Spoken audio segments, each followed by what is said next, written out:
Cryptocurrency, blockchain. Cardano's Africa project proves that blockchain might improve the world. In simple terms, here's what you need to know.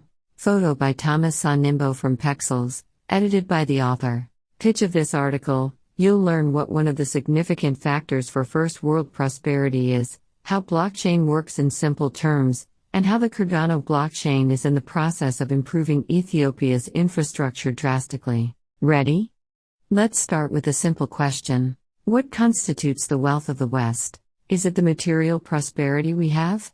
The high level of education we enjoy? Or is it the infrastructure that most countries have to offer? The truth is that all factors are interrelated. Well, they depend on one thing: infrastructure. But what exactly do I mean by that?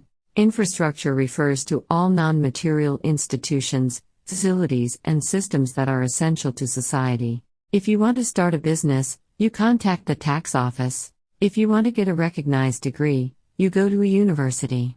To build a house, you legally acquire land.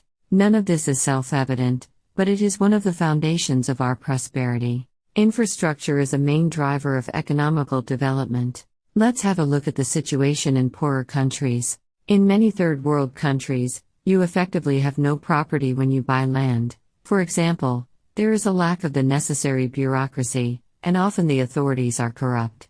The modern banking system alone seems self-evident but excludes a large portion of the world's population. A whole 2.5 billion people do not have a bank account. They are excluded from the international economy.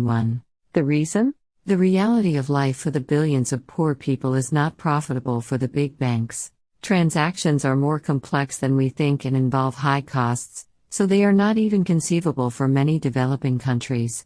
Blockchain could solve all these problems. While a few years ago, it was all about Bitcoin, that has changed. That's the mistake the skeptics make. They think of cryptos only as Bitcoin, a digital coin with no intrinsic value or other features. That is no longer the reality. How blockchain offers much more than just coins. The basis of a cryptocurrency is the blockchain. It's a decentralized database on which everything that happens gets saved transparently. The fact that all network participants have access and store the data creates a consensus. Only if more than 50% of all participants confirm that the transaction from A to B is legitimate will it be executed.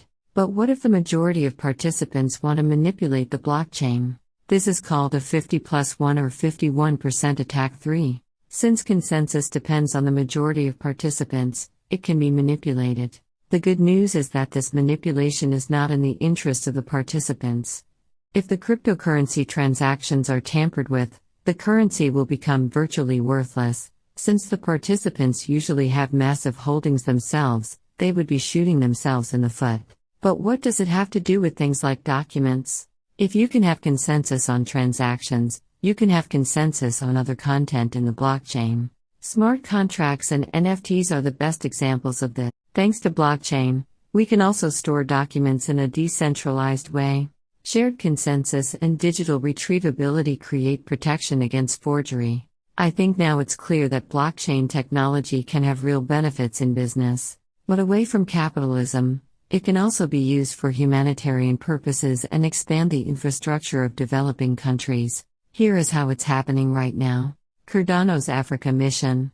Back to the problems I mentioned in the beginning. In many countries of this world, people cannot make reliable contracts. Either the bureaucracy is lacking, or it is so corrupt that your property is not really yours. Blockchain reaches beyond the borders of countries. In theory, anyone in the world with internet access can participate. So, the third world can directly participate in the first world structures. Payments can be made quickly, transparently, and decentrally. Blockchain consensus can grant the validity of documents, no matter how miserable the bureaucracy in your home country is. Cardano has made a huge move. Adapting blockchain in the free market is nothing new. Cardano has taken it up a notch. Ethiopia, a country of over 100 million people, is partnering with the Cardano project to upgrade the education system. 5 million students will receive a blockchain-based ID that will help document student performance as a first step. 2. The students will also receive cards on which their credentials are stored. With the cards, It will no longer be a problem if a child doesn't have a smartphone or tablet themselves to connect to the system. 2. This positive change extends even beyond the borders of Ethiopia and will solve a significant problem. This will resolve the issue of fake certifications, which is a serious problem in Ethiopia, he said. This might give young Ethiopians opportunities they don't have now because their diplomas are not viewed as being reliable in the West, O'Connor said. 2. Final thought.